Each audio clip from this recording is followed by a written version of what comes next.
dar inicio a este acto, hemos traído a la Facultad de Economía y Empresa de la Universidad de Barcelona a Julio Roldán.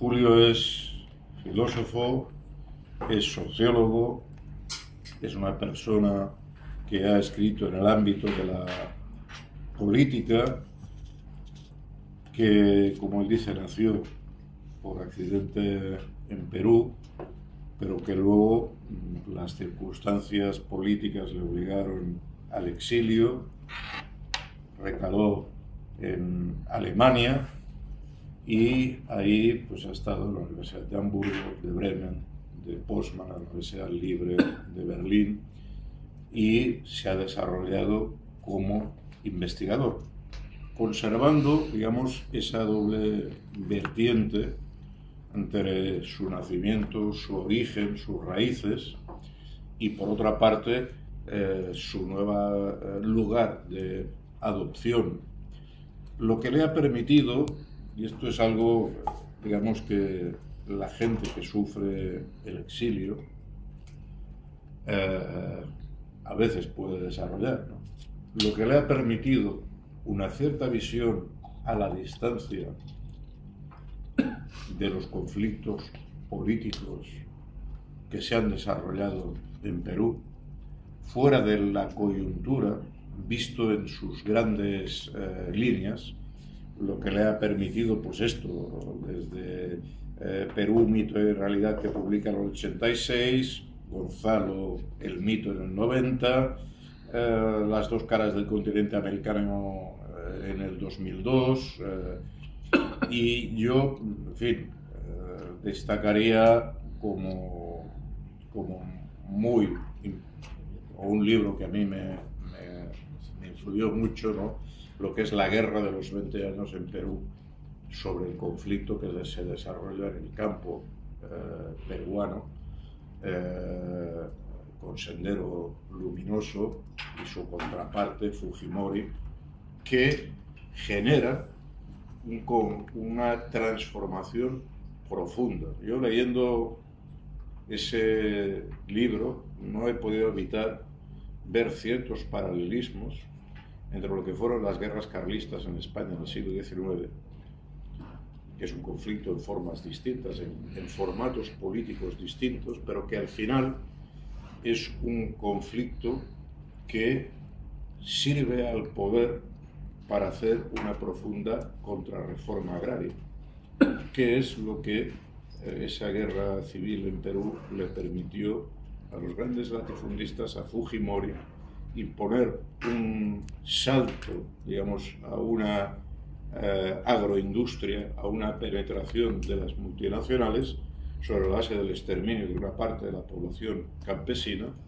sobre forzar la emigración a las grandes ciudades, a Lima, y generar, digamos, un caos político que todavía hoy en Perú se sigue arrastrando. A veces, para ver estas cosas, una cierta distancia es positivo. Yo creo que en el caso de Julio Roldán es claro. También a veces, para hacer paralelismos, ¿no?, a veces nos encontramos que conflictos como la Guerra Civil Española han sido mejor explicados por autores extranjeros que por los propios españoles, que en el seno de los conflictos, de las individualidades, de los efectos sobre la persona, pues hace que se tenga menos capacidad de hacer estos análisis desde la distancia. Pero el exilio también permite otra cosa, y es analizar también con ojos distantes la sociedad donde vas a parar. Porque esas sociedades, que no dejan de ser sociedades en conflicto, son sociedades que no siempre sus sujetos son capaces de autointerpretar. Y lo que daremos hoy, a diferencia de los libros que han sido ocasión para poderlo presentar aquí en otras ocasiones, lo que tenemos hoy es un libro sobre Alemania, visto por alguien que llega de fuera, que lo ve con una cierta distancia, pero que a la vez es también en esa distancia capaz de destacar, digamos, las líneas de fondo más importantes o factores explicativos de fondo que cuando intentas hacer una explicación en lo coyuntural se es incapaz de construir. ¿Por qué el tema de Alemania o por qué tendría mucho sentido que hoy estuviéramos reunidos aquí y tuviéramos esta sala llena de estudiantes? El tema de Alemania es muy importante no solo para Alemania, sino para el resto de Europa. Europa es un conjunto de países con diversas tradiciones, algunas compartidas y otras en conflicto. Es un espacio político que ha dado grandes saltos adelante y ha sufrido grandes derrotas y destrucciones, producto de las propias incapacidades de los europeos, o más bien de las élites dirigentes europeas.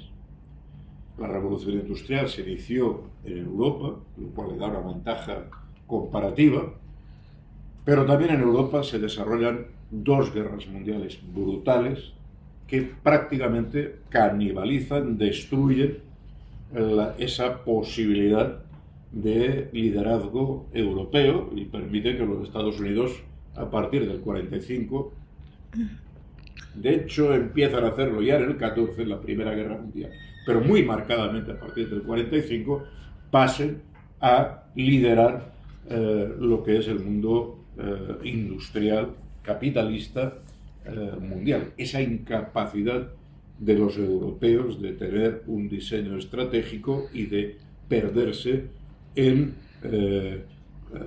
otro tipo de conflictos que cuando se ven en la distancia se ve que son, en fin, conflictos de, digamos, de patio de colegio, de falta de capacidad estratégica de ver por dónde van las cuestiones. Y dentro de esa lucha en Europa, digamos, hay diversos polos.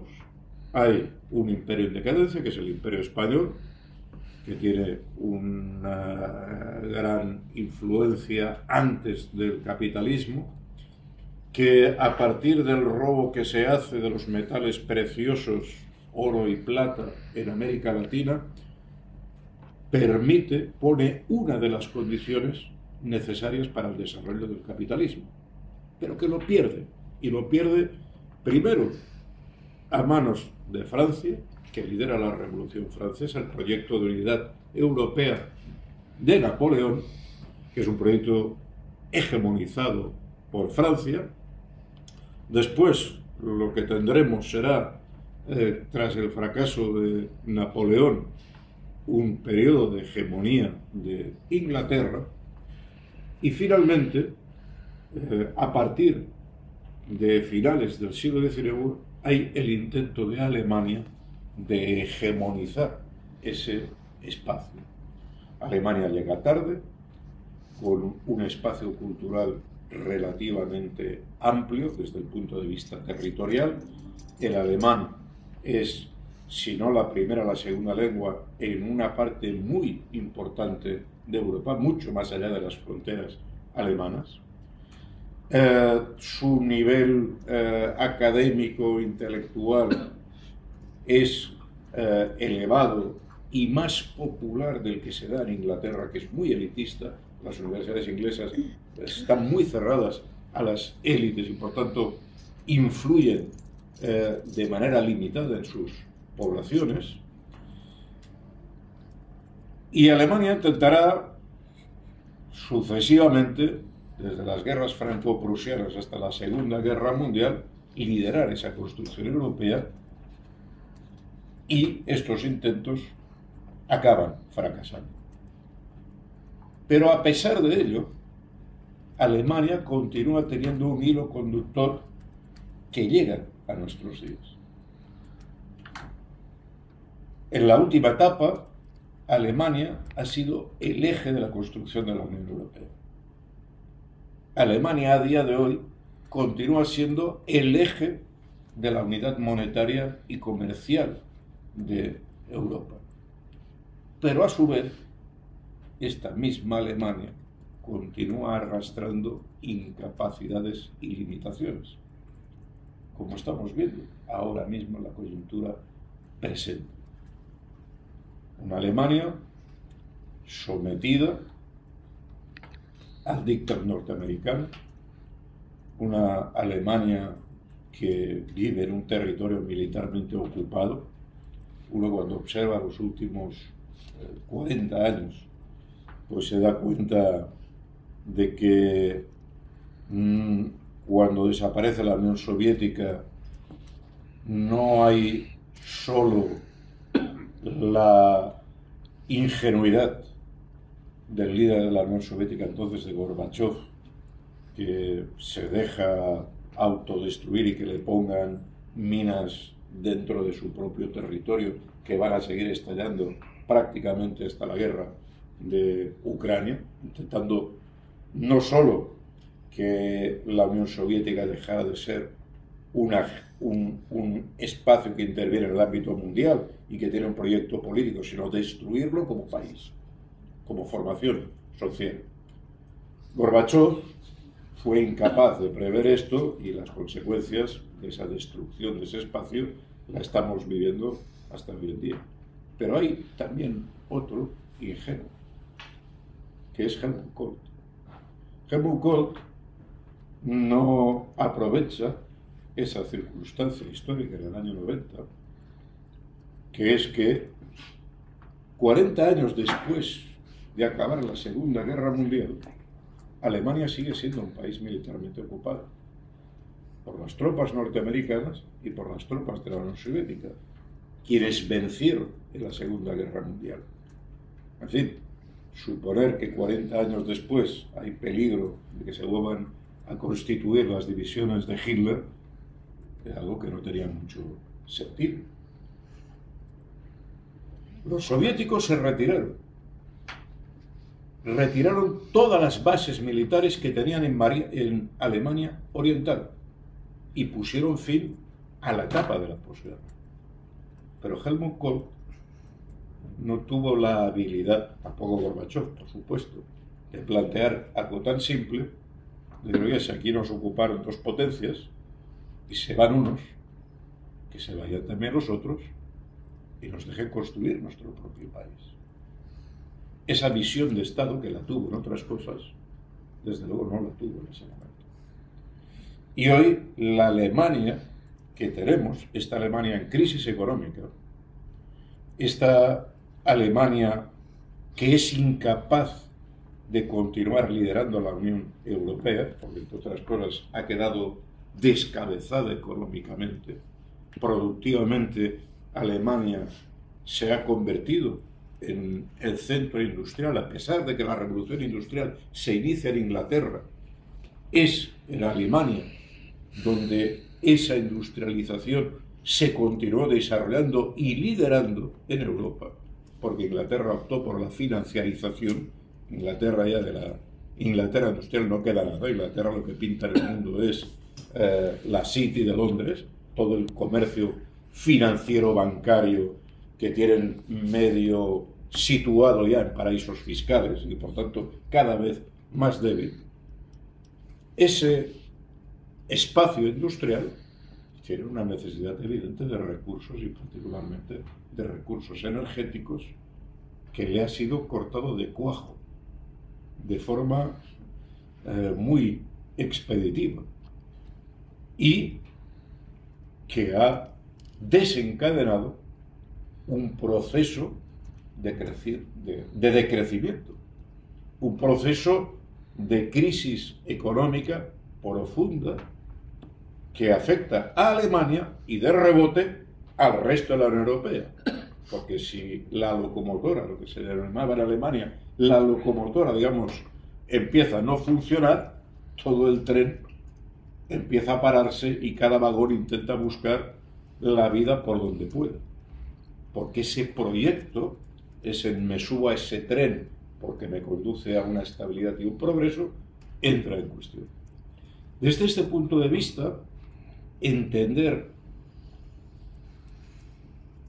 Alemania a través de la cultura y a través de los personajes que fueron fruto del devenir de su historia, no es un ejercicio secundario. Y Julio Roldán lo que ha hecho con este libro es analizar una serie de intelectuales alemanes que surgen en esa contradicción de la creación de Alemania en su propio camino, que fue un camino que se fue construyendo. No estaba prescrito o predeterminado que fuera Prusia quien unificaría, pero fue el camino que se desarrolló. Pero que son intelectuales que van a influir en el resto de Europa. Y es más, en el resto del mundo. Cuando uno considera, pues esto, las figuras desde Schiller a Marx, a Bertolt Brecht, se da cuenta que en la trayectoria de su acción intelectual ha tenido una influencia muy importante, no solo en Alemania, sino en Europa y en el resto del mundo. Por esto, presentar hoy este libro en una facultad de economía tiene todo el sentido, una facultad de ciencias sociales. Otra cosa es que los tiempos no están para la música. Nuestros estudiantes nunca ajenos al mundo que les envuelve, pero es deber de los intelectuales de persistir en el intento. Julio ha cumplido con su parte viniendo a la facultad a presentarnos su libro. Deberemos ver de qué manera este mensaje puede llegar a más gente. Esa reflexión intelectual que nos propone puede extenderse más allá de los ámbitos que excesivamente minoritarios en los que hoy tenemos que hacer esta presentación. Y nada más, agradecerle a Julio pues que nos hayas visitado, que hayas tenido tiempo para poder hacer esta presentación hoy aquí en Barcelona. Gracias, Ramón, gracias a ustedes. Sí, es un placer volver después de algunos años a pisar aulas universitarias. La última vez estuve en la Universidad Libre de Berlín hace 10 años exactamente. Y para nosotros que nos hemos desarrollado en este mundo, es un placer de extrañeza, un poco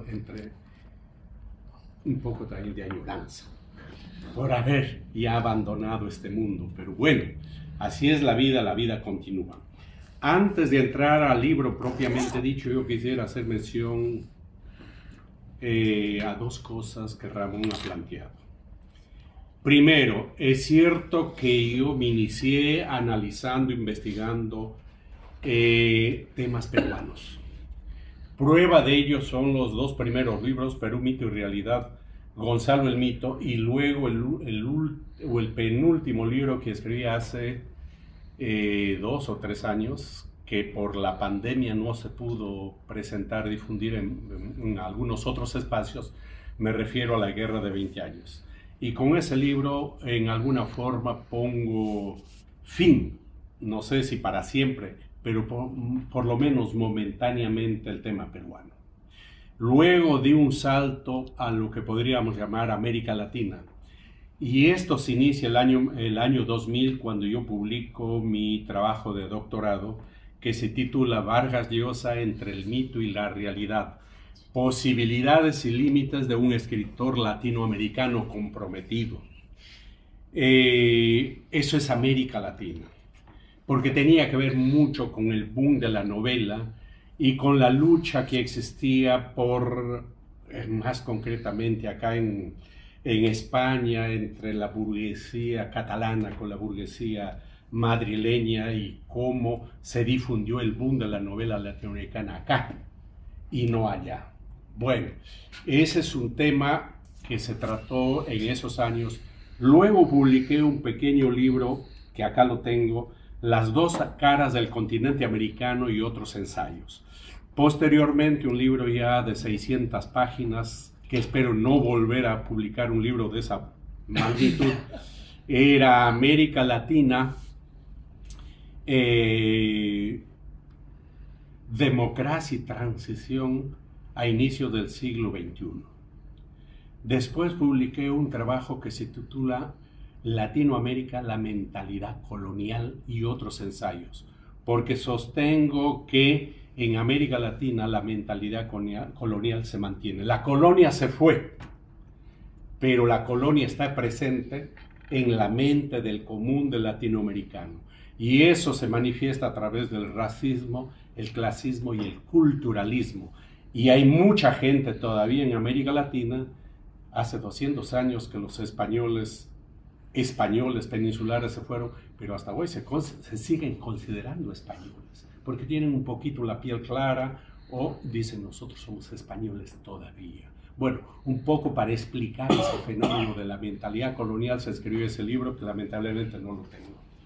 Luego doy un salto a tratar de entrar a ver el país donde yo vivo. Y como diría Nietzsche, yo amo el país de mis hijos antes que el país de mis padres, porque los hijos son el futuro. El pasado, pasado es. El pasado es una puerta, una ventana cerrada, pero el futuro es una puerta y una ventana abierta. Por eso yo siempre digo, y creo que comencé con una cita en uno de tus libros, no me preguntes de dónde vengo, pregúntame mejor a dónde vas. Porque si tú me preguntas de dónde vengo, esa posibilidad del pasado está cerrada. Nada podemos hacer en contra del pasado. Pero si tú me preguntas a dónde vas, hay la posibilidad que podamos hacer algo juntos, en función del futuro. Bien, entonces investigué algunos temas alemanes y el primer libro que se publica se titula Weimar, 3 momentos en el desarrollo político y filosófico en Alemania, porque Weimar es una pequeña ciudad en el centro de Alemania donde en un momento dado hubo algo así como un pequeño renacimiento, diríamos un siglo de las luces que dura casi 60 años desde el momento que Goethe llega a Weimar y hasta el año que Goethe muere en Weimar, y con excepción de Kant, todos los grandes intelectuales alemanes, todos pasaron por Weimar y por la Universidad de Jena que queda al costado. Inclusive Hegel, el gran Hegel, escribe y publica la fenomenología del espíritu en Weimar. Y vio en 1806, en la batalla de Jena, entre prusianos y franceses, lo vio a Napoleón. Y al verlo a Napoleón, bueno, Napoleón era relativamente pequeño, siempre agitaba y andaba en caballo. Entonces dice, por la admiración que tenía la Revolución Francesa, la admiración que tenía a Napoleón, dice, he visto el espíritu del mundo en las ancas de un caballo. En una carta, dice eso. Bueno, Weimar, luego hay otros puntos porque se celebró la República, la Constitución de Weimar en ese pueblo, y porque el nacionalsocialismo organizó un campo de concentración en Weimar. Eso se llama Buchenwald. Luego escribí otro libro ya un poco más reflexivo. Creo que para mí, desde mi punto de vista, es el libro que más me costó trabajar porque implicaba romper con muchos esquemas, con muchas ideas del pasado, y lo titulé La ciudadanía mundial, porque llegué a la conclusión que nosotros podemos haber nacido en tal o cual lugar, pero nuestra voluntad fue quebrantada. Hemos nacido obligados, así como hemos sido obligados a llamarnos Cecilia, Ramón, Julio. ¿Nosotros decidimos llamarnos Cecilia? No. otros decidieron por nosotros. Es decir, la teoría del otro. Entonces, otros decidieron por nosotros dónde debemos nacer. Por lo tanto, para mí el lugar donde uno nace no tiene importancia. Para mí, el lugar donde uno vive, hace, tiene hijos, se proyecta y muere es lo más importante. ¿Por qué? Porque nosotros tenemos capacidad de decidir dónde morir, pero no tenemos capacidad de decir dónde haber nacido. Porque si yo deseo morir en Barcelona, voy mañana y me mato ahí. Tengo esa capacidad.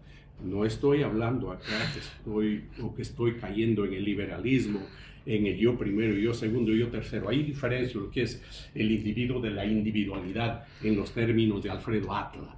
Bien, entonces se trabajó ese libro, como repito, poco difundido, poco conocido, pero bueno, para los interesados está en internet, pueden buscarlo y lo pueden sacar.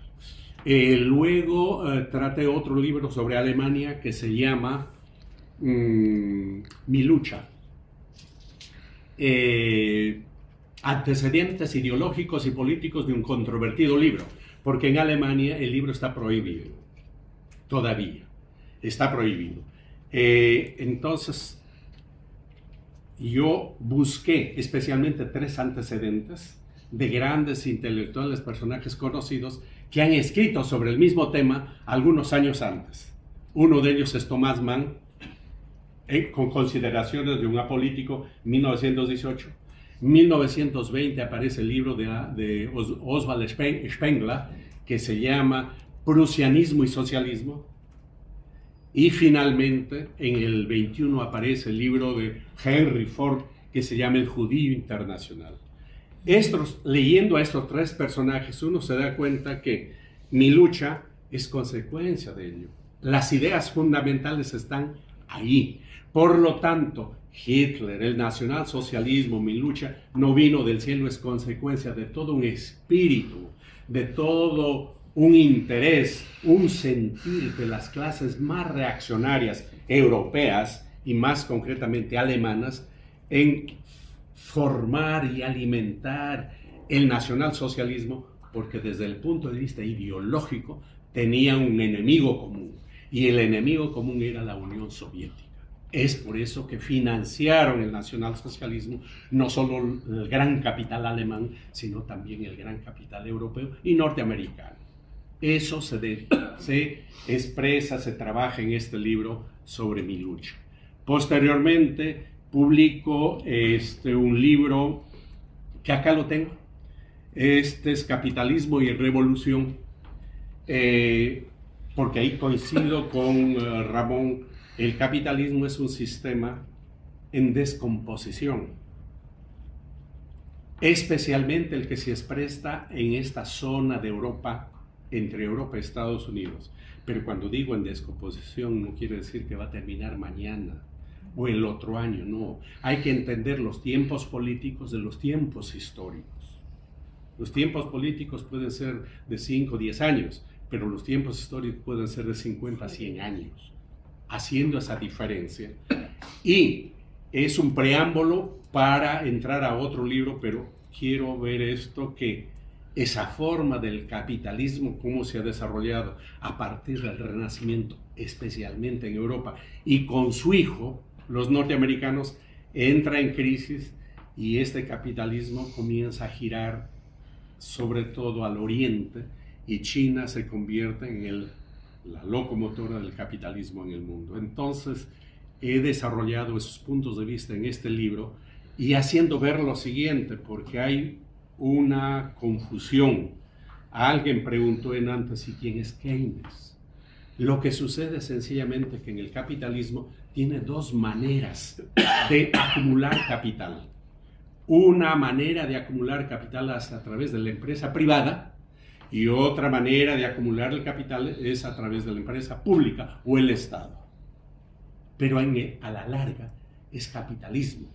Unos dicen cuando el Estado participa en la vida económica del país, planificando la economía, es el capitalismo con rostro humano o el capitalismo con corazón.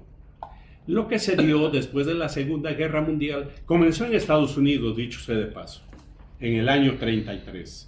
Y ahí entra a tallar Keynes, uno de los que orienta esta manera de desarrollo del capitalismo a través del Estado, la planificación, es Keynes, pero él se copió en alguna forma de los planes quinquenales de la Unión Soviética, porque a ellos no les afectó la crisis del 29, porque tenían esos proyectos, que dicho sea de paso tenía que ver con el tiempo de Bismarck, porque él nacionalizó o estatizó los ferrocarriles y estatizó también los correos, y ya 15 o 20 años antes, entonces hay antecedentes. Bien, y entonces se desarrolla ahí que a la larga el capitalista gana, sea utilizando la empresa privada, el mercado, o sea utilizando la empresa pública, el Estado. Depende de las coyunturas, y no ha existido ninguna economía en el mundo, ningún país en el mundo, y Ramón como economista seguramente me va a dar la razón, que sea puramente el mercado quien lo determina, o solamente el Estado quien determina. No, incluso el padre del liberalismo, como Adam Smith, precisamente, en El origen de la riqueza de las naciones, dice: el Estado tiene la obligación de participar y garantizar la educación, la salud y la recreación. Bueno, eso se ha desarrollado en este libro, Capitalismo y Revolución, y se cierra con un colofón un poco problemático que tiene que ver con la gran pregunta: ¿por qué los hijos, los descendientes de los izquierdistas, socialistas, comunistas, guerrilleros, el 95-99% terminan siendo o apáticos o reaccionarios? Entonces aquí hemos encontrado 14 razones, el por qué, discutibles naturalmente. Es un trabajo de investigación, y cuando hacemos ciencia hay que entender que estamos abiertos a la crítica y estamos abiertos a los aportes de otros. ¿Por qué? Porque es la única manera como se puede seguir avanzando. Si alguien dice: no, conmigo la historia terminó, como decía Fukuyama, entonces no estamos haciendo ciencia, estamos haciendo religión o estamos haciendo mito. Luego publiqué este libro que tiene que ver, que lo he titulado Navegando entre la filosofía y la política, y aquí hay un par de ensayos que me parecen importantes, solo les menciono uno. Desde el punto de vista filosófico, desde el punto de vista literario, he analizado la comida para diferenciar qué es el hambre y qué es el apetito, por ejemplo. El apetito está ligado a las clases dominantes. Ellos no tienen hambre, ellos tienen apetito. El 90% de la población tiene hambre porque tiene que comer lo que hay. Bueno, y así, una serie de temas que se han desarrollado ahí. Y el último es el libro que estamos presentando, y trataré de hacer un resumen muy sucinto, en la medida que tampoco es un libro muy voluminoso, es más sintético. Yo voy a centrar en la primera parte. El tema es: los intelectuales, los artistas, los académicos deben o no deben comprometerse políticamente. Hay toda una corriente de intelectuales, académicos y artistas que dicen: el intelectual, el artista, el académico solo debe comprometerse con el conocimiento, con el saber y con el arte. No más. Siempre deben mantenerse al margen de los vaivenes sociales, políticos e incluso culturales. Correcto. Su compromiso es con el conocimiento, con el saber y con el arte. ¿Quiénes son los representantes de esta corriente en el libro? Hemos mencionado a 3 que se desarrollan entre los años fines más 18 al 35 del siglo pasado. Hemos comenzado con Thomas Mann, precisamente con ese libro que se llama Consideraciones de un apolítico. El título dice que él es apolítico, pero el libro es eminentemente político.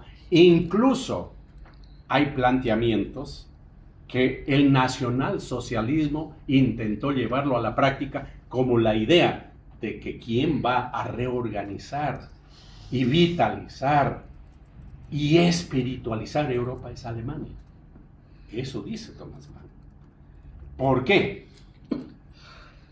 Porque Dios lo ha querido, y además de eso, porque nosotros somos el pueblo más inteligente y tenemos la lengua más hermosa. Eso está en el libro. Él lo dice.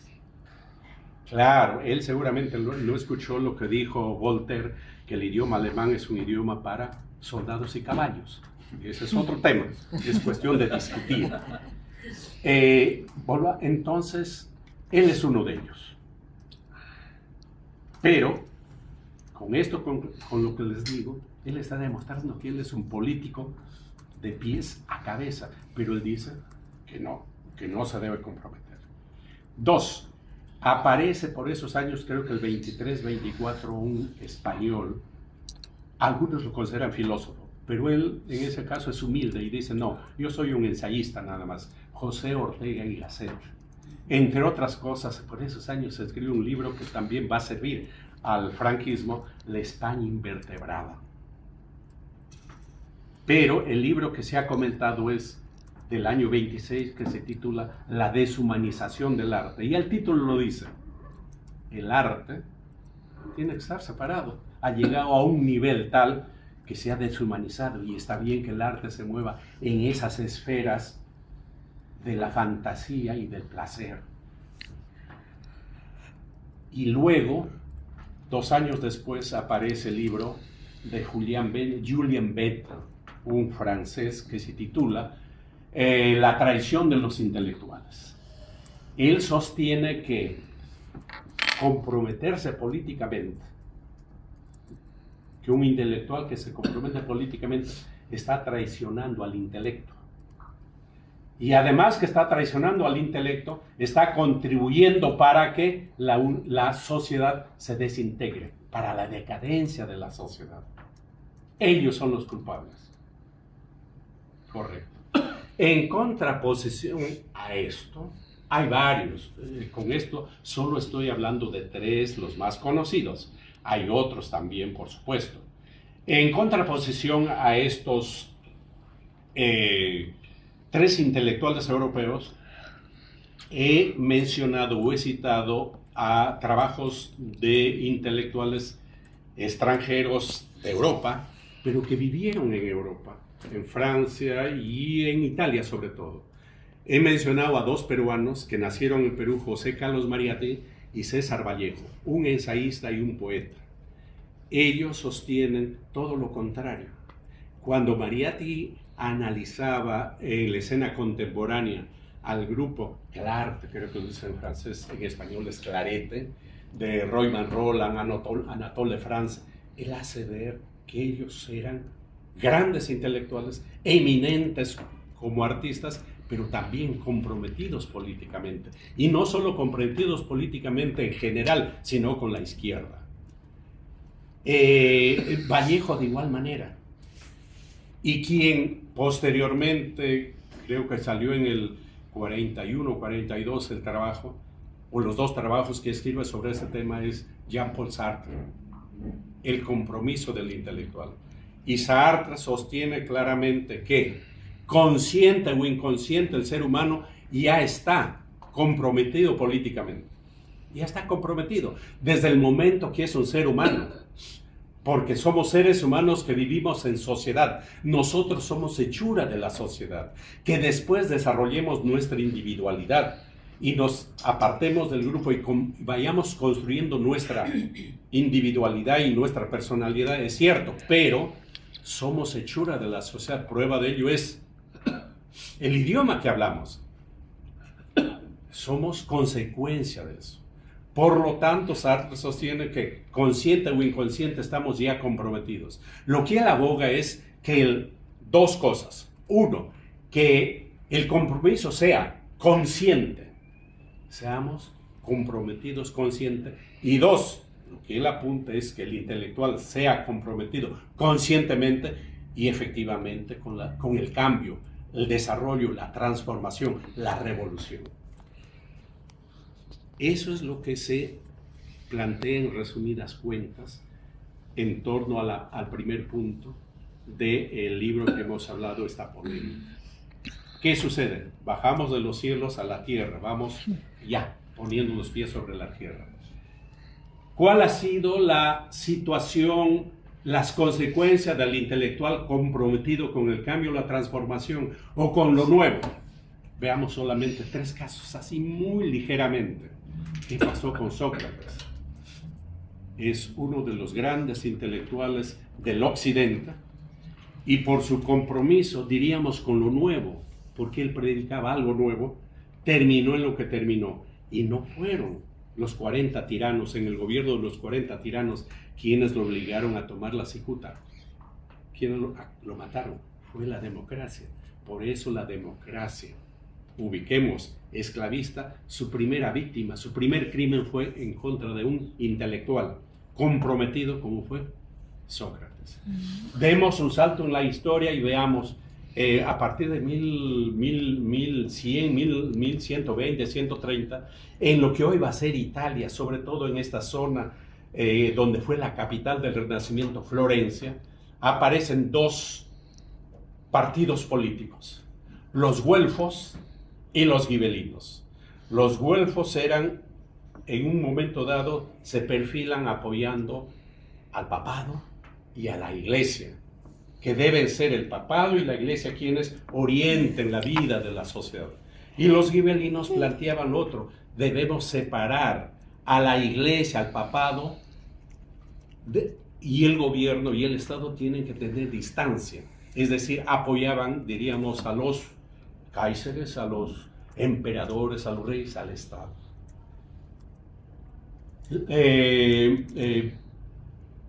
El autor de la Divina Comedia, Dante, se inscribió, y con todo lo que significa Dante, se cree que es uno de los grandes poetas de los últimos 700, 800 años. Él se inscribió y participó en los gibelinos. Y por ser miembro de los gibelinos, luchó al interior de los gibelinos para separar al Estado de la Iglesia. ¿Cuál fue el castigo? El destierro. Tuvo que dejar su patria, la ciudad de Estado Florencia, y termina sus días, muere en Rávena, queriendo volver a su patria, a su pueblo, a su cuna, a su querencia. Muere con el trauma, con la nostalgia del exilio.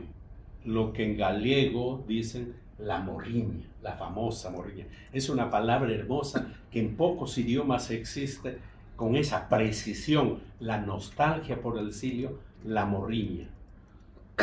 Bien.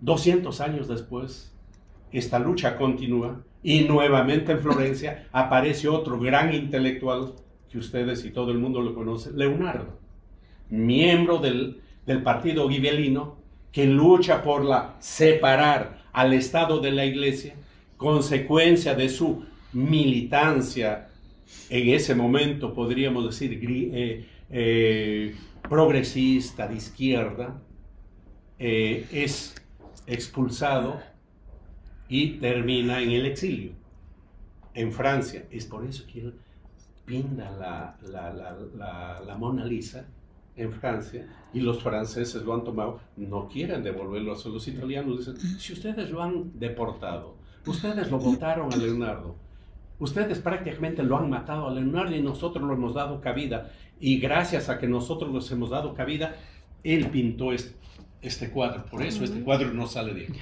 Incluso iba a haber guerras. Solo les he puesto esos 2 ejemplos. Esos 2 ejemplos. Y a nivel general, para entrar al tema, tendríamos que entender cuál era la situación. Ubiquémonos siempre, y esto es Kant, el fenómeno, tiempo y espacio. Ubiquémonos en el espacio de lo que hoy es Alemania, por el 1770. En ese tiempo la Alemania no existía. Incluso existía, sí, 2 imperios de habla alemana, los Hohenzollern y los Habsburg, es decir, lo que posteriormente va a ser Austria y después va a ser Prusia, que todos estaban juntos en el Sacro Imperio Romano Germánico. Correcto.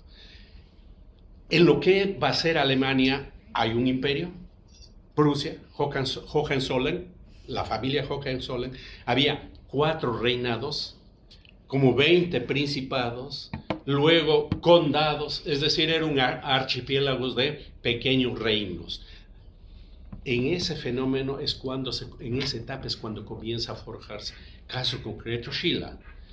Él nace en Württemberg, que es una zona cerca al Neckar, al río Neckar, y por supuesto su padre es médico militar y quería que su hijo, como el rey de Württemberg, que sea también médico militar. Pero él no quería ser médico, menos militar, él quería ser escritor. Él tiene el apoyo de su madre para ser escritor. ¿Qué sucede? Que tiene que hacer la academia militar, pero a los 18 años escribe un librito, una comedia, una pieza teatral que en alemán se titula Die Räuber. No hay traducción exacta al español, porque algunos dicen podría ser Los ladrones, pero Los ladrones es deep, no es, podría ser bandido, bandid tampoco, podría ser en el sentido que lo da Schiller, algo así como un justiciero social, un Robin Hood, más o menos en esa dirección.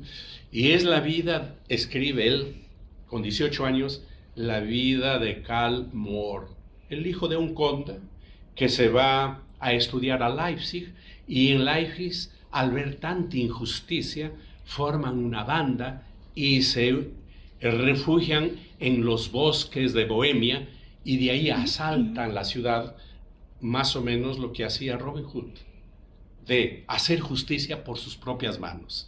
Y eso, ubíquense ustedes, en esos tiempos,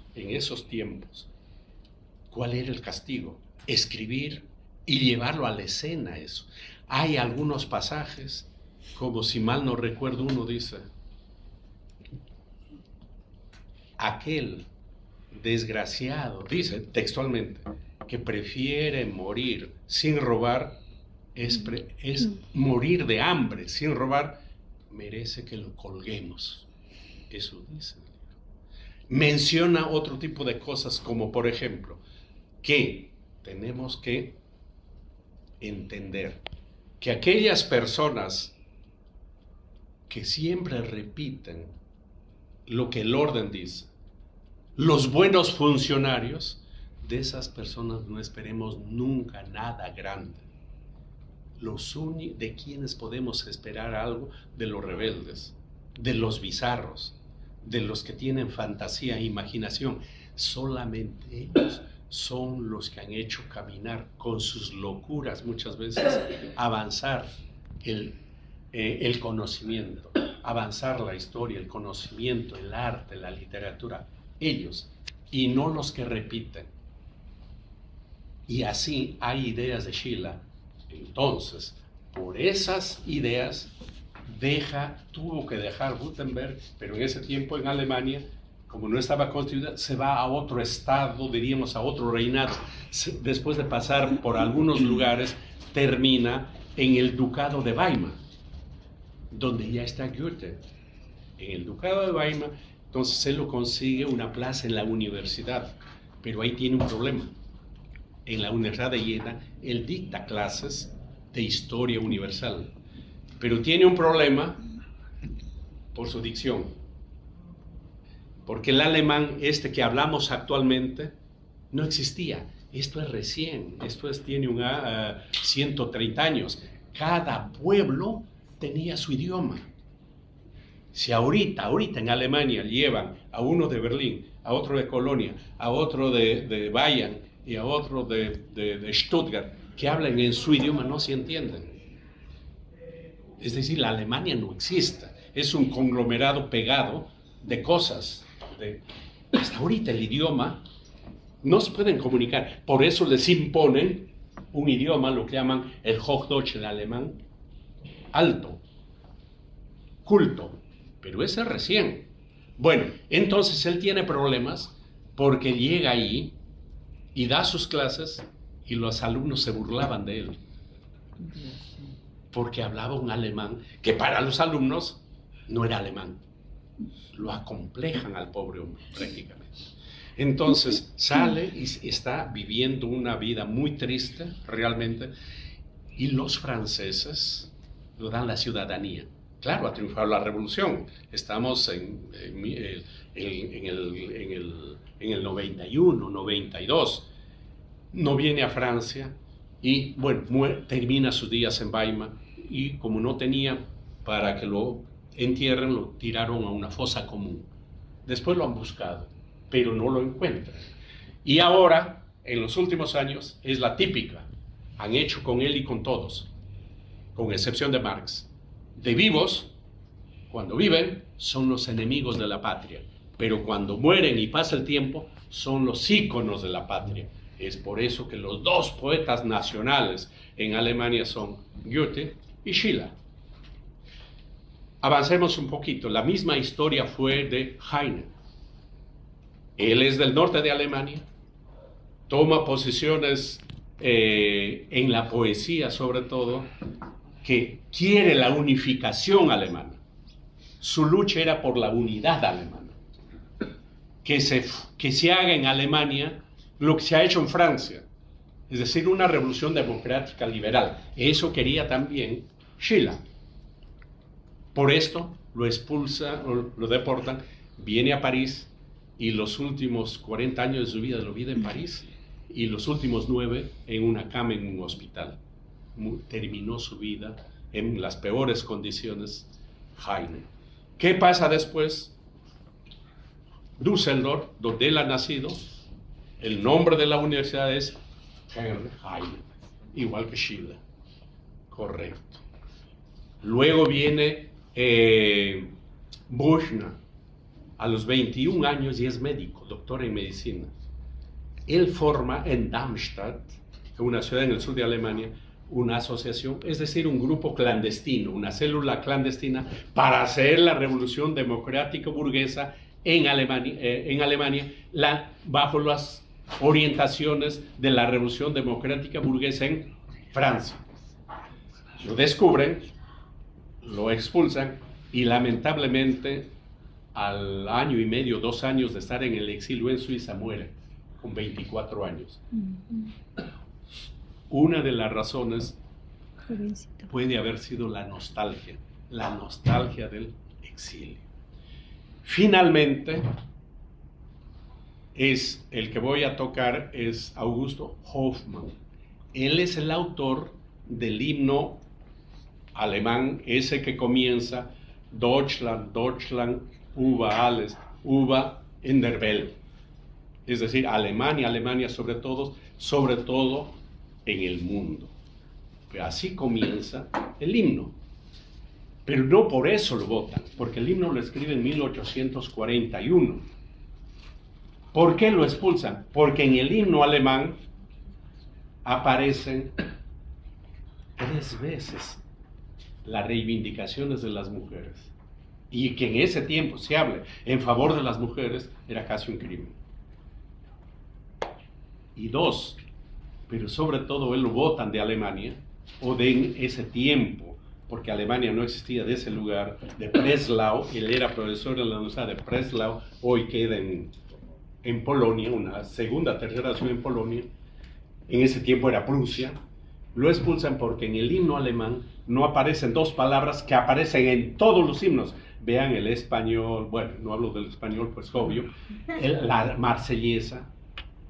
Ahí no aparecen ni el Kaiser ni Dios. Y un himno donde no aparezca el Kaiser y Dios, el Dios de los cielos, y en la tierra el Kaiser o el rey de la tierra, era un crimen. Lo expulsan a Hoffmann por esta razón y muere en el exilio. Entonces tenemos nosotros, cuando él habla Deutschland, Deutschland, über alles, über in der Welt, es porque está queriendo la unidad alemana. Pero no está diciendo que Alemania, él es en todo el mundo, está hablando. Y ahí está en el libro. Ustedes van a ver que en el himno dice, pone los límites. Está hablando del mundo alemán, de la cultura alemana, las zonas donde se hablan alemán. nada más, porque pone los límites, el río tal en el norte, el río tal en el sur, en el este tal río, en el oeste tal río. Así que ahí no hay lugar a equivocarse. Pero el socialnacionalismo utilizó esto. Y hasta hoy está prohibido en Alemania. Decir lo que digo acá está prohibido. Porque les han metido el complejo de culpa. Nada tiene que ver el himno con el nacionalsocialismo que lo ha manipulado estos gobernantes actuales, desde que terminó el nacionalsocialismo, meten mañana, tarde y noche al pueblo alemán el complejo de culpa. Nosotros hemos hecho esto, nosotros hemos hecho. Pero en los últimos tiempos, con el caso Palestina, nos hemos dado cuenta que eso ya no funciona. Eso tal vez lo podríamos conversar después. ¿Por qué no funciona? Hay razones del por qué no funciona. Bien, estos cuatro, Schiller, Heine, Büchner y Hoffmann, lucharon, se comprometieron, murieron en el exilio con la Morrini por comprometerse y luchar por la revolución democrático burguesa, liberal burguesa. Con Marx la historia cambia. 1848, cuando se publica el Manifiesto Comunista, la historia cambió porque todos los demás que vienen, que por lo menos nosotros hemos analizado, ya no luchan, ya no se comprometen por la revolución democrática liberal burguesa, porque la burguesía ya se dio cuenta que la burguesía ha traicionado a la razón. La burguesía ha traicionado sus principios. La burguesía que tuvo en la razón su arma, ahora se ha convertido esa arma en sin razón, y dice Adorno, en mito. Prueba de ello es que la burguesía gobierna hoy en el mundo, y el gobierno de la burguesía es un absurdo. Es brutal el gobierno de la sin razón. Y solo les pongo dos casos muy concretos. En Alemania, en Francia, y no sé si acá, en los mercados, en todas las noches de los mercados grandes, botan comida, diciendo que ya se pasó, que ya caducó, y en cuenta de dar a la gente pobre, que no tiene que comer, prefieren botar. El interés es que no bajen los precios.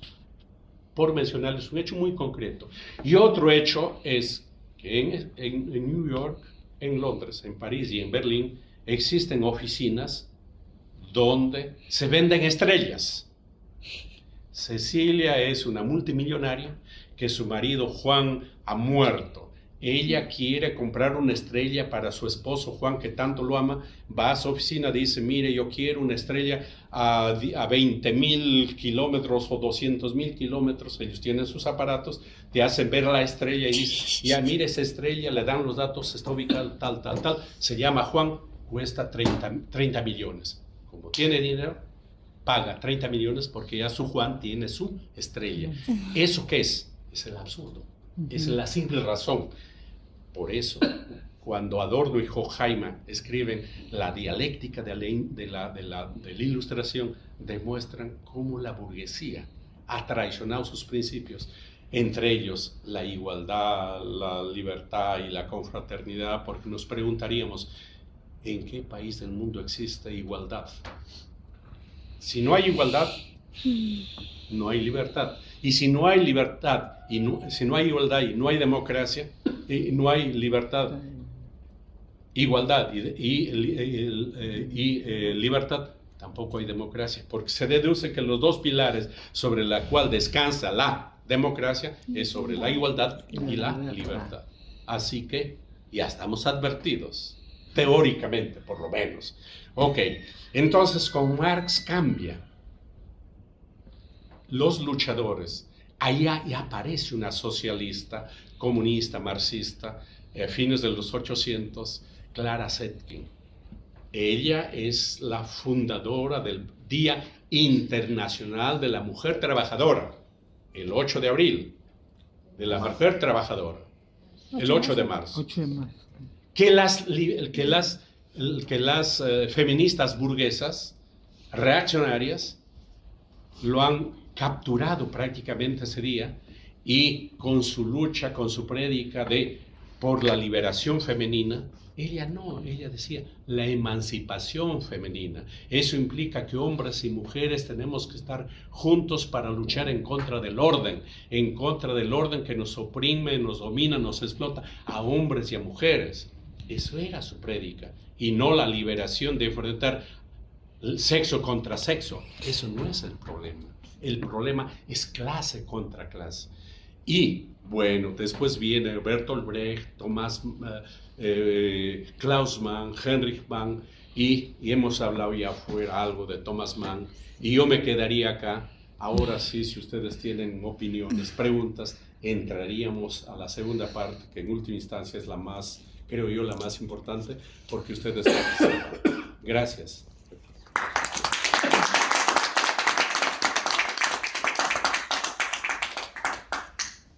Muchas gracias, Julio, por tus explicaciones y tus comentarios. Vamos a ver si alguna persona quiere intervenir, quiere hacer alguna pregunta, algún comentario. El hambre. No. Y el apetito. Ay, no sé, alguien, ¿no? Sí, adelante. En primer lugar, saludar a cada uno de los asistentes y obviamente dar la bienvenida al profesor, y también por la brillante presentación siempre conocida de Franquesa. Y es cierto cuando dijo que estas aulas nos acercaban y nos hacían añoranza, también lo he percibido. En todo, en la explicación que se ha dado en su devenir, ha hecho una historia de los libros, yo he tomado debida nota, y también en el flyer nos hacía una reflexión sobre el proceso histórico, y todo cuanto hemos tratado nos estamos refiriendo justamente, y ya se ha dicho, que el proceso histórico nos señala y nos ubica que somos un ser social, que actuamos por conciencia social. Se ha hablado de la izquierda, se ha hablado de la burguesía, y yo creo que cada trabajo que se ha hecho ha sido interpretar lo que son los movimientos sociales. Incluso hemos pasado por Perú a tratar del conflicto armado, y qué bueno que la misma este día que ha podido visualizar otra realidad, porque la realidad que hemos conocido como peruanos ni siquiera se llama un conflicto armado, ni una guerra popular, ni una guerra cruenta. Hay una verbalización que solamente está sujeta a lo que enmarca y etiqueta el capitalismo. Porque Terroristas, punto. Exacto. Pero yo estoy haciendo mis ejercicios para no verbalizar esa palabra, porque son guerrilleros, son luchadores, y que se insurgieron, pero producto de una conciencia, y se ha hablado de una transformación. Todos esos mecanismos que se ha ido señalando es en base a una sola cosa: transformar nuestra realidad. Estamos hay los dos lados. Nosotros estamos del lado del pueblo, no de la burguesía. La burguesía ya lo dice, es un gobierno sin razón. Eso es muy claro que se define así. Ha sido muy puntual todas esas situaciones. Yo me llevo sinceramente una gran reflexión y siento que tengo una sintonía de lo que pienso, de lo que siento, y celebro esta disertación que ha tenido, estos conceptos. Y sobre los intelectuales, como ya hemos llegado a Marx, los intelectuales definen perfectamente que son los que más escarbarán y preguntarán cuando hablemos de un manifiesto comunista, por ejemplo, cuando estudiemos el marxismo, cuando estudiemos por qué nos abocamos en el marxismo histórico, el marxismo dialéctico, y por qué tenemos las contradicciones y por qué tenemos que hacer una gran transformación. Ellos son los que harán muchas preguntas, ellos son los que más revisarán, y cuando digo revisarán no quiero entrar a otros conceptos y a otras situaciones, porque esos son otros campos, ¿no? Entonces, básicamente, antes que pregunta, yo creo que yo estoy en la línea de lo que se ha visto, pero sí un poco de pregunta sería que puntualice un poco cuando se habla de revolución y de la guerra cruenta y de la guerra incruenta. ¿En qué situación estamos en Perú y en el mundo? Y gracias. Bueno, con respecto, yo en los últimos años estoy dedicado, con excepción de ese libro que escribí, verdad. A ver, ordenemos las cosas. Después de 40 años de haberse iniciado la guerra en Perú, y después, desde mi punto de vista, después de 20 años de haber sido derrotada, pensé que es el tiempo prudencial como para ver a la distancia este fenómeno. Pero hay que tener en cuenta que todavía el tiempo histórico es muy corto, porque hay una entrevista a Deng Xiaoping y le preguntan, ¿qué valoración tiene usted de la Revolución Francesa? Entonces él dice, pues solo han pasado 200 años. ¿Qué valoración? Ha sido ayer.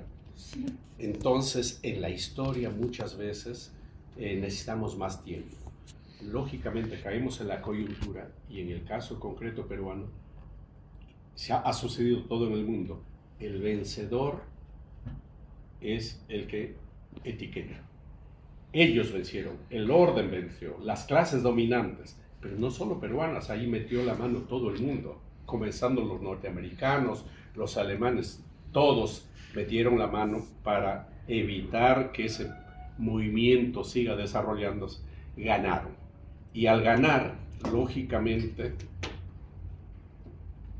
quien cuenta la verdad es el vencedor. Entonces nos han contado la verdad de los vencedores. En el libro trato no la verdad de los vencidos porque deben escribir ellos su historia, los que fueron vencidos, y eso hay que reclamarles que escriban, que hagan un balance. Sí, hay un libro. Sí. Qué bueno, no lo conozco.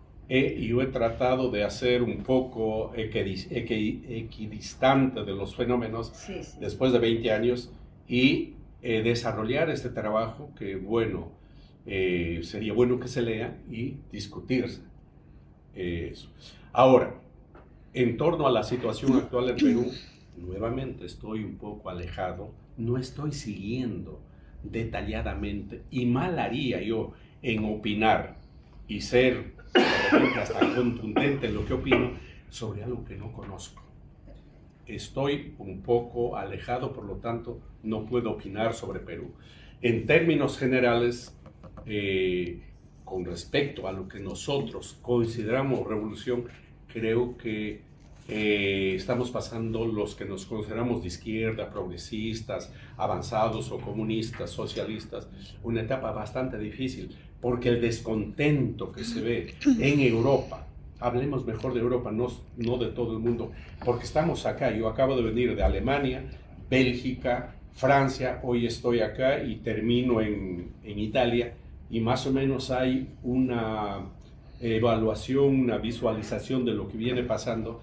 Quienes están tomando la delantera, quienes están sacando la cabeza y ganándose a los pueblos, son los sectores más reaccionarios, incluso fascistas. Les cuento el país donde yo conozco mucho más, Alemania. Hay un descontento por la guerra entre Ucrania y Rusia. La gran mayoría de la población dice, esa no es nuestra guerra. ¿Qué tenemos que hacer nosotros aquí? ¿Por qué? Porque todos los productos han subido y mucho dinero está mandando, después de Estados Unidos es Alemania, está mandando a Ucrania. Y la gente se pregunta, ¿y nosotros en qué queda? ¿En qué quedamos?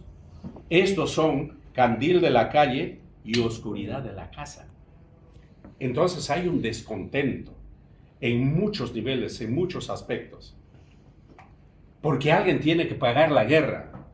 ¿Y quién va a pagar las consecuencias de la guerra? Los pueblos. No van a pagar los grandes burgueses. Al contrario, la empresa de metal que produce armas están ganando lo que no han gastado, lo que no han ganado en los últimos 30 años, están ganando en los últimos 2 años. Porque les interesan las guerras. Porque es lógico y es natural. Si nosotros somos la industria de armas, ¿qué tenemos que hacer? Organizar guerras para que nuestro producto salga. No hay otra manera. Porque si no hay guerras, nos estoqueamos y nuestras armas ya entran en desuso. Por eso hay que armar guerritas acá, allá, es decir, en distintos lugares.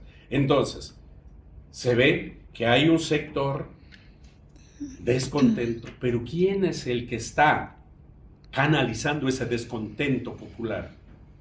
No es las posiciones, los sectores de izquierda, porque las posiciones, los sectores de izquierda están prácticamente controlados, y no nos olvidemos, Europa son vasallos de los norteamericanos. Europa no tiene un plan propio, no tiene un proyecto propio.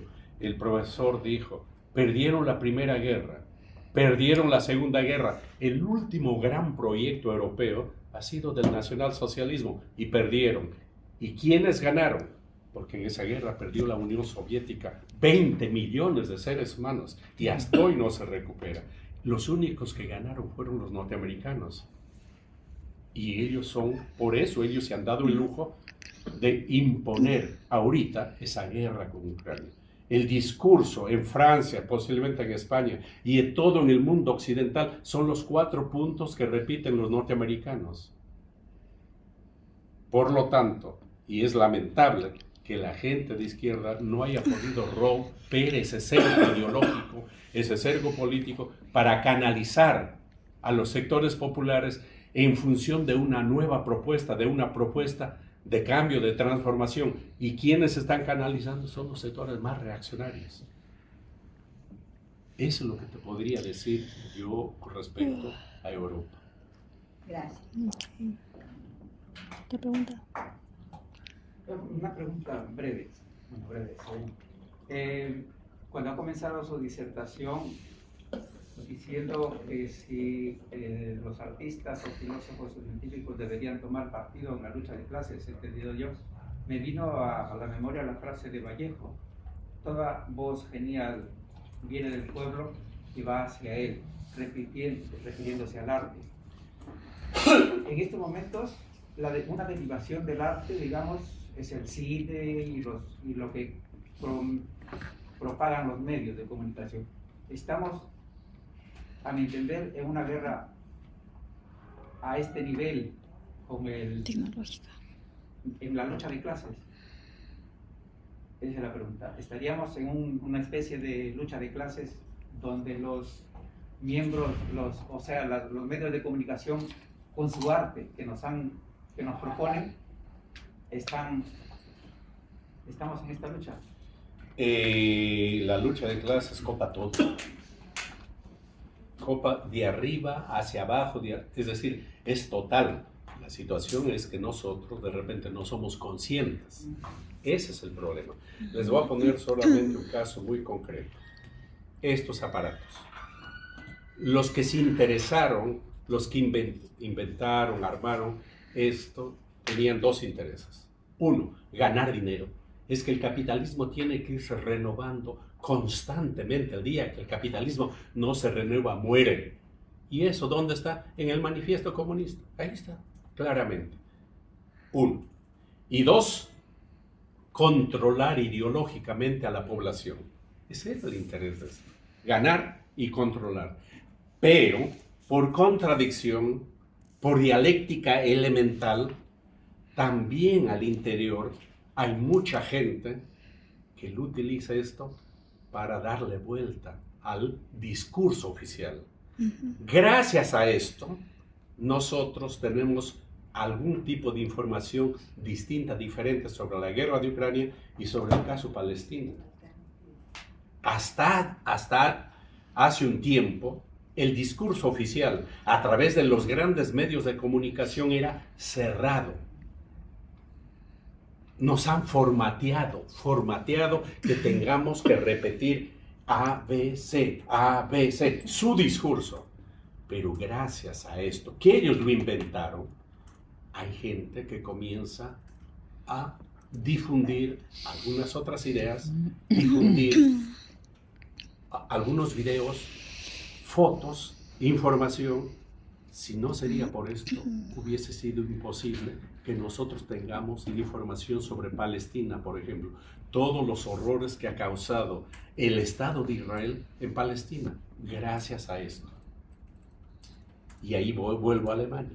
Gracias a esto, esta es una de las razones, el por qué el discurso alemán, oficial alemán, no ha calado en la población con respecto a Palestina. Porque ellos, el discurso oficial dice, nosotros somos los causantes del holocausto. Por lo tanto, y lo dijo la Merkel y después Scholz, dicen, Israel es una cuestión de Estado.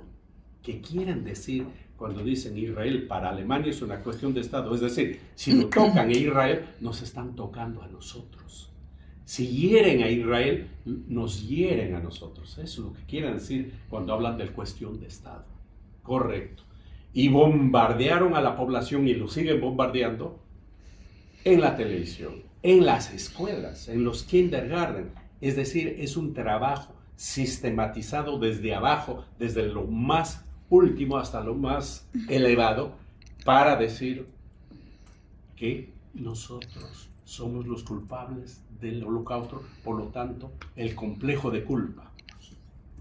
Si nosotros hicimos eso con los judíos, hoy tenemos la obligación moral de apoyarles a puerta cerrada. Pero ese discurso no entra, no funciona, porque el 49% de la población, lo han dicho ellos, creen que Israel está haciendo con los palestinos lo que los nazis hicieron con ellos. Dice la población alemana. Entonces, ¿qué pasó acá? Cuando llamaron a una manifestación en favor de Israel, fueron 20.000 personas. Pero llamó el Estado, los gobiernos, y prohibieron las manifestaciones en favor de Palestina. Y cuando por ahí llamaron una manifestación, en Berlín van 20.000 personas, a pesar de que está prohibido. Entonces, ellos comienzan a preocuparse. ¿Por qué? Hay 4 o 5 razones. A mí me invitaron a la televisión para hablar esto. Una de las razones es que esta generación que aparece que nace en el 1970 para arriba, ya no se siente culpable. Ya no pega ese discurso de que nosotros, el complejo de culpa. Mi abuelo está bien, pues, pero yo, ¿qué tengo que ver con eso? 1. 2. Hay hijos de madre alemana o padre alemán y padre o madre extranjero, por lo tanto ya son mestizos. Ellos dicen, no, ¿yo qué tengo que ver con eso? Yo también, a lo mejor soy medio italiano, medio peruano, medio chino, así que baja eso. 3. Hay hijos de migrantes, especialmente turcos y árabes, que incluso tienen otra religión y al contrario ellos se identifican con Palestina y ya no cala. Y 4, esto, porque esa gente tiene la capacidad, la oportunidad de informarse, y el discurso cerrado, monolítico, oficial del Estado, del gobierno alemán, ya no cala, porque ya tienen la alternativa. Ustedes dicen eso, pero esto, el caso de Ucrania, de igual manera, porque dicen cantidad de mentiras, y la gente no tenía oportunidad para contrastar, pero hoy sí. Entonces tenemos que ir viendo este tipo de cosas, Raúl, y eso se da en todos los niveles. Se da en el arte, se da en todo. Pero yo me había olvidado algo en el discurso anterior. Thomas Mann, Ortega y Gasset y Julian Benda, que eran los representantes y decían que el arte, la literatura, la ciencia no debe comprometerse. Cuando viene el nacionalsocialismo, el fascismo, obligadamente tuvieron que comprometerse. Julian Benda tuvo que trabajar con la resistencia comunista, porque él era judío, él era liberal, pero era judío.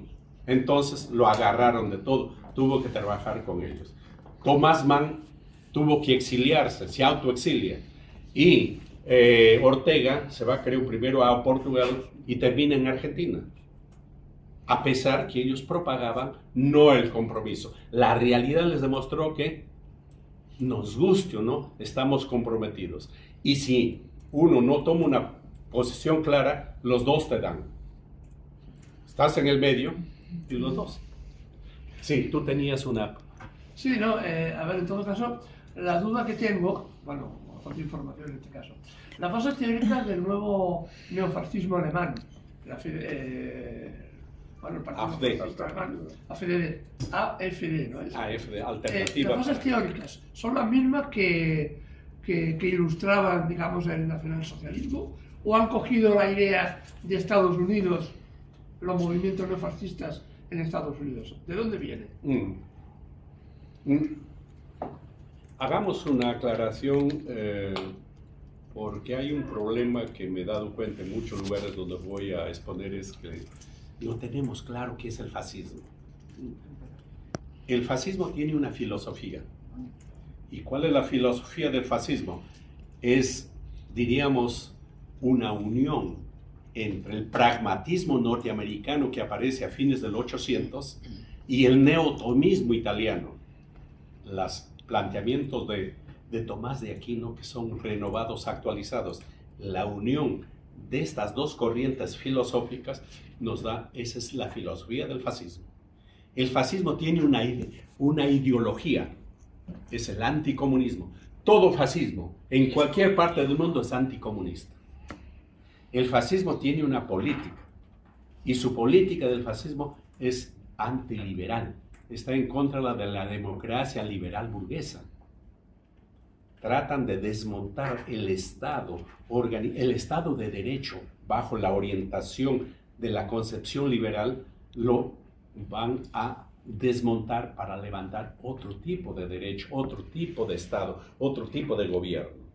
Y acá los alemanes son los que más han trabajado, especialmente Carl Schmitt, y el actual que todavía vive, el autor del libro, tiene un libro, El derecho penal del enemigo, que es Gunther Jacobs, profesor de la Universidad de Gladbach. Bueno, entonces, el fascismo tiene una manera organizativa, estamos hablando del clásico, ¿no? Organizativa, piramidal, es decir, las corporaciones, renace las corporaciones medievales, corporativamente. En Alemania todavía eso se mantiene, del tiempo del nacionalsocialismo. Ahí no puedes hacer ninguna actividad a nombre propio, tienes que ir a nombre de una organización. ¿Quieres jugar fútbol? Claro, siempre se escapa, porque la gente juega en los parques, pero si no, tienes que ir al club, inscribirte, pagar, y controlado totalmente. Y además de eso, hay un trabajo de masas, especialmente en la pequeña burguesía, en ese sector pequeño burgués, que quiere ser burgués, que tiene miedo a ser proletario, pero que nunca va a ser burgués y más bien va a ser proletario. En ese sector cala mucho. Y además de eso, naturalmente, se creen revolucionarios. Eso es el fascismo en general. El nacionalsocialismo tiene sus particularidades, que no se ha dado con el italiano, el argentino, el japonés o el español. Reclaman 3 puntos, decíamos hablando con Ramón. 1, Boden, el piso. 2, Blut, que es sangre. Y 3, Kultur, hablan del idioma. Entonces, para ellos son 3 pilares que levantan la base, la ideología del nacionalsocialismo. Por eso nacional, nuestra patria, nuestro Heimat, nuestro piso. 2, arios, nuestra sangre, nosotros somos arios, la sangre. Y terminan en la cultura, en el idioma, porque como les comentaba, incluso Heidegger, primero ya Thomas Mann dice, Heidegger dice que solo se puede pensar, filosofar en 2 idiomas, en griego antiguo y en alemán. No hay más. Entonces, esos planteamientos planteaba el nacionalsocialismo. Por lo tanto, todo nacionalsocialista es fascista, pero no todo fascista es nacionalsocialista. ¿Qué plantean ahora el AfD? Pero más allá del AfD hay otros grupos, por ejemplo, el grupo Identidad. Los identitarios, que son ellos repiten esto, los identitarios, porque la identidad, el pensamiento, la idea de la identidad es un pensamiento fascista, que algunos lo repiten sin darse cuenta, pero es porque la identidad no existe. La identidad es un invento. ¿Cuál es la identidad alemana? No existe, porque la identidad como verbo, como adjetivo, como esencia, no existe. Como adjetivo, como sustantivo, perdón, como sustantivo no existe. Lo que existe es como verbo reflexivo o existe como sentimiento. Eso no se discute. Yo me identifico, ellas se identifican, ustedes se identifican con Perú, con Argentina, con España, con Cataluña. Eso se respeta porque los sentimientos se respetan. Pero hablamos de conceptos. Conceptualmente la identidad no existe. Correcto. Hay grupos en Alemania, como los identitarios, que reclaman todos estos principios del nacionalsocialismo, pero el AfD no. Por ejemplo, antes los nacionalsocialistas decían que hay que casarse con las mujeres, que hay que tener hijos con las mujeres, pero que las mujeres tienen que ser rubias, altas y de pechos voluminosos, porque así estamos manteniendo la raza, y que una madre de pechos voluminosos es una buena madre, porque ellos quieren que sean madres, antes que mujeres madres. Correcto. Pero el AfD tiene su máxima dirigente, que se llama Alice Weilen, ella es lesbiana, Sí. casada. Entonces, están rompiendo con esa tradición. ¿Por qué? Porque se van adecuando a las circunstancias. Se van adecuando a las circunstancias. Si se quedan con esos parámetros de hace 40, 50, 100 años atrás, ya no calan. Entonces se abren. Por eso la Alice públicamente es la representante mayor de ellos, pero es públicamente casada, lesbiana, con otra mujer. Se van adecuando. Las mujeres acá en Francia, era muy difícil antes que sea una mujer quien dirija, pero ahí está la Le Pen también dirigiendo. Y lo triste y lamentable es que los fascistas en Francia, en Alemania, toman las necesidades concretas de la gente. Es por eso que calan. Estamos diciendo, son los que luchan. Por ejemplo, en Alemania dice, ¿por qué diablos el Estado alemán le ha dado 45 millones a una organización peruana para que hagan un pasaje de bicicletas? Y en el pueblo alemán cala eso, que ni siquiera conocen, ni saben dónde está Perú. Les hemos regalado eso. Y en el Parlamento les han dicho. El tema de la plata para Ucrania. Y nosotros, que la izquierda debería levantar esas banderas. Pero por temor, por miedo, porque definitivamente hay una prédica fuerte, muy fuerte del Estado, del gobierno. Entonces, ¿quiénes sacan la cara en favor de los pobres? Son los fascistas, y por eso la gente se va con ellos. Comentando una de las cuestiones que ha planteado Raúl, ¿no? Esta sensación de que los poderosos controlan el arte, la cultura. Yo esta semana he tenido ocasión de estar en Cádiz, en pleno carnaval.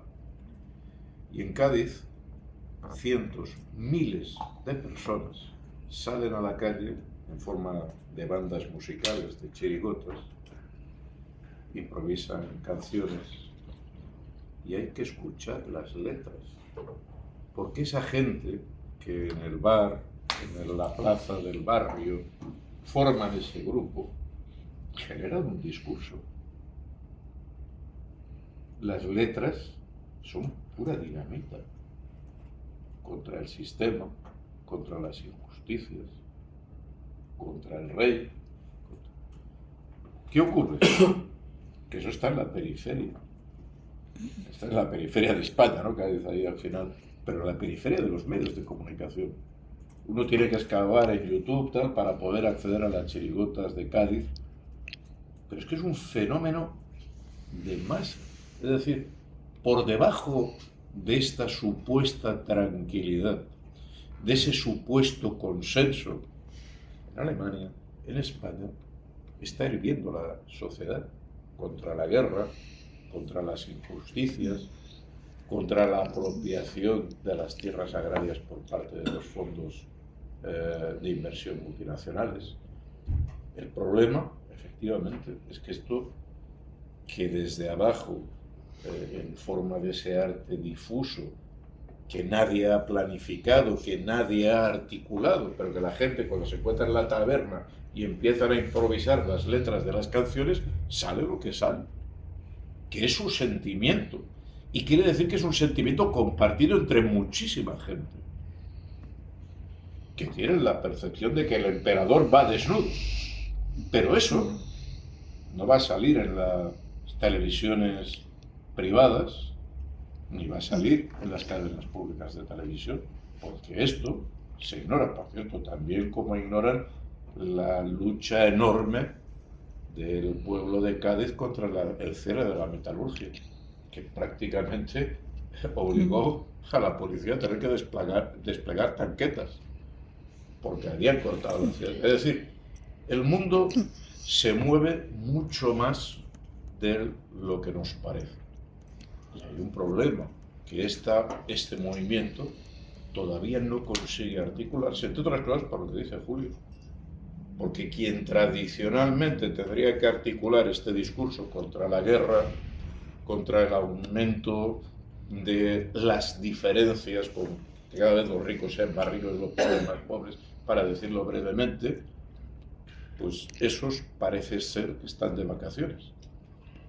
Y que pero bueno, nada es eterno, ¿eh? También parecía a principios del siglo XX que aquellos que durante el siglo XIX se opusieron a las guerras, se opusieron al aumento de la pobreza, habían desaparecido, porque consiguieron comprar a unos cuantos dirigentes y a unos cuantos sindicatos, y parecía que de defender a los trabajadores pasaban a defender que los trabajadores se mataran entre sí en los campos de la Primera Guerra Mundial.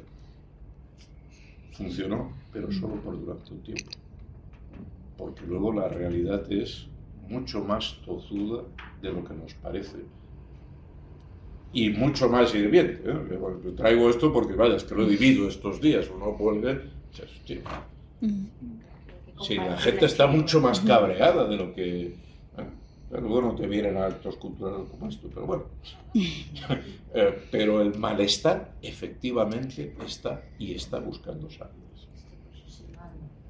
Ya, yo tengo una pregunta a los dos. En el caso de ti, Julio, por las nuevas generaciones, ¿por qué deberían conocer el contenido de este último libro que estás presentando? Alemania, compromiso político, exilio y muerte. ¿Qué mensaje, qué aprendizaje, qué formación les trae hacia ellos? Y al profesor Ramón, ¿qué hacer para que estos jóvenes, las nuevas generaciones, se interesen por estos temas? Porque usted decía hace un momento, ¿no?, que los jóvenes están en otra cosa. Por ejemplo, estamos en un auditorio de una universidad grande y debería por lo menos estar un poco lleno el auditorio, ¿no?, pero no está. Entonces, ¿qué debemos hacer nosotros, los que más o menos estamos interesándonos por estos temas, para que esos jóvenes también se motiven a estar con nosotros, a estar escuchando este tipo de información? ¿O es que simplemente dejarlos así y hasta qué momento? Porque todo tiene un límite, ¿no? ¿En qué momento les va a afectar, les va a chocar o se van a interesar por estos temas? Claro, este libro en la forma es un tema eminentemente alemán. En la forma parecería que solo interesa a los alemanes, ya que se trata de Alemania, hasta el idioma se ha hablado y todo eso. Pero en el fondo es un tema que sucede y ocurre en cualquier parte del mundo. El compromiso, el intelectual, en todas las partes del mundo hay intelectuales, en todas las partes del mundo hay compromiso o no compromiso, consciente o inconscientemente. Los que se comprometen terminan o muertos o en la cárcel o en el exilio, y también esa gente que está especialmente en el exilio sufre porque la gran mayoría de la gente no logra superar ese trauma del exilio, no logra superar la morriña. Es como una mochila que tiene en la espalda o como una piedra en el zapato, y normalmente esa gente vive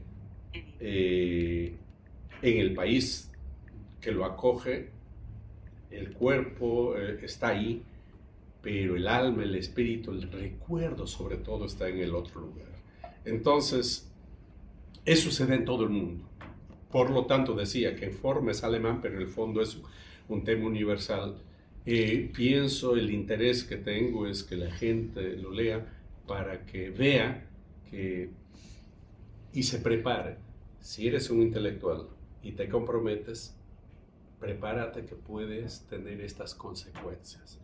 Y dentro de ello hay una serie de ideas. Los que han leído, tal vez, creo que Ramón ha leído ya el libro, puede ver que aparentemente difusas porque son muchos, pero todos tienen una concatenación. Los primeros 4, repito, tenían el interés de que se haga en Alemania una revolución democrática. El liberal burgués es que ser liberal, ser demócrata, liberal en esos tiempos era ser revolucionario, y por eso les expulsan. Pero el tiempo cambia, los acontecimientos, los hechos históricos cambian, ya la burguesía ha traicionado, ya la democracia liberal burguesa ya terminó su filo, ya no cumple su función, y es cuando aparece el socialismo con Marx. Entonces, sería eso, entraría yo por ahí, el interés para conocer que lo que nos pasa a nosotros no nos pasa solamente a nosotros, que hay una larga historia, y que los que vienen y mientras existe este sistema y tengan esa actitud de compromiso en favor de las mayorías, posiblemente van a tener ese futuro. Okay. En relación a lo que hacer, yo creo que lo que hemos de hacer es lo que estamos haciendo: intentar difundir cultura, presentar libros, hacer actos, dar explicaciones, intentando también ver si alguien nos ilumina y nos propone una acción ingeniosa, pues si nos hemos de salir a la calle repartiendo hojas o salir en un traje de baño, lo haremos, ¿no? Si algo resulta, porque claro, hay compañeros ahora mismo, con el tema de Palestina tenemos 3 compañeros que llevan 10 días en huelga de hambre para intentar atraer la atención. Es decir, cualquier método imaginativo hemos de estar abiertos a él. Ahora bien, no nos angustiemos mucho, porque quien va a llenar esta aula de gente, quien va a volver a llenar la diagonal, como yo la había visto, de estudiantes paralizando el tráfico, van a ser ellos. Son ellos los que están planteando que vuelva el servicio militar obligatorio. Los estudiantes no lo saben, están en la cafetería, no saben lo que está tramando el Parlamento Europeo, pero están tramando otra vez, obligar a hacer el servicio militar, con alguna novedad, que es que igual también de paso incorporan a las mujeres, ya que estamos en la izquierda woke esta. Esto es lo que les espera. Ellos piensan que su único problema es, en fin, a ver si consigo copiar en el próximo examen, o, en fin, reducimos un poco más la bibliografía que nos ha echado el profesor y consigo bajarme un vídeo de YouTube. Están en esto, hoy. Quienes los van a traer aquí, bueno, en parte podemos ser nosotros. Si tenemos ideas, bienvenidas sean. Pero no nos preocupemos demasiado, no nos creemos un nudo en el estómago, porque siempre es el adversario el que crea las condiciones para una revolución y un cambio profundo. Nosotros lo que hemos de preocuparnos es de no perder la identidad, de no perder nuestro mensaje, de seguir dialogando para aprender del pasado y proyectarnos al futuro sin quedarnos en el espacio sideral descolocados o desesperanzados. Pero la historia es tozuda. Quienes están creando este desastre también lo son, porque nunca tienen bastante. Siempre tienen, parecería, uno le podría parecer que después de la Segunda Guerra Mundial habían aprendido que la riqueza se tenía que distribuir un poquito. que no se podía dejar de morir a la gente morir de hambre y que había de haber un seguro de paro, que se le había de atender en los hospitales, o que todo el mundo tenía que tener derecho a la educación. Parece ser que esto ya lo han olvidado. La realidad social, estoy seguro, estoy convencido que va a poner otra vez esto en la agenda. Okay. Solo yo quisiera agregar algo a lo que se ha dicho. Efectivamente es el orden, el sistema, que es antihistórico, deshumanizado, y que lo que dice Adorno y Horkheimer es: han perdido la razón. Hoy nos gobierna la sin razón. Pusimos un par de ejemplos. ¿Y qué es lo que sucede? Sencillamente que hay tal manera de un interés desbocado, y eso se nota con el neoliberalismo, de acumular más capital, sacar más plusvalía del cuerpo de la gente, hacerles trabajar, y a las 8 horas ya no se trabaja 8 horas, se trabaja más en intensidad y en extensivo y intensivo. Pero ¿qué es lo que sucede? ¿Qué es lo que se nota? Y esto ya lo vio la escuela de Frankfurt, sobre todo Erich Fromm tiene 2 trabajos sobre eso, Haben oder Sein, tener o ser, y sobre el psicoanálisis de la sociedad contemporánea, donde ven el malestar espiritual, el común de la gente. Hablo de Alemania porque más lo conozco. El común de la gente en Alemania, producto de la exigencia en el trabajo, porque la gente dice: ah, pero hoy tengo una computadora. Pero sí, antes tenías una máquina de escribir y producía 10 páginas, pero hoy tienes una computadora y produces 100. En el fondo, te estás desgastando de tal manera. Tu enajenación, la enajenación es mucho más profunda. ¿Y qué es lo que pasa? Viene la enfermedad del estrés. Y el estrés, la antesala para la depresión. Y la antesala y la depresión, y la depresión, la antesala para el suicidio. Ahí, en Alemania, cuando la von der Leyen fue ministra, porque ella es médico, fue ministra de salud, públicamente dijo que el 51% de los alemanes que tienen trabajo tienen el problema de depresión. Es un pueblo deprimido, un pueblo que no ríe, un pueblo que no abraza. Por eso hay escuelas que enseñan a reír a la gente, pagan para aprender a reír. Es decir, ese aspecto no lo quieren ver. El capitalismo nos ha llevado a una situación, comenzando no solo por el nivel económico, sino en el nivel espiritual, a una descomposición, y no tiene ninguna salida. ¿Por qué? Porque hay algunos países, Dinamarca, Suecia, Noruega, Alemania, Suiza, ha solucionado el problema de Sancho Panza, pero no ha solucionado el problema de Don Quijote, porque el ser humano no solo es comida, no solo es barriga, no solo es vivienda, zapatos y ropa. El ser humano también es fantasía, es imaginación, es sueños, y esos sueños a la población, sobre todo de estos países altamente desarrollados, lo han liquidado. Es gente que no ríe, gente triste, gente que paga para aprender a reír. Entonces, en el plano espiritual, el capitalismo ha quitado el alma, el espíritu a la población. Lo ha dado para comer, pero lo ha quitado el espíritu. Y como repito, esto ya fue trabajado hace 60, 70 años, especialmente por Erich Fromm, y estamos viendo las consecuencias. Esa deshumanización y ese nivel de depresión que tiene el común, especialmente de estas sociedades. Por eso son tan fríos.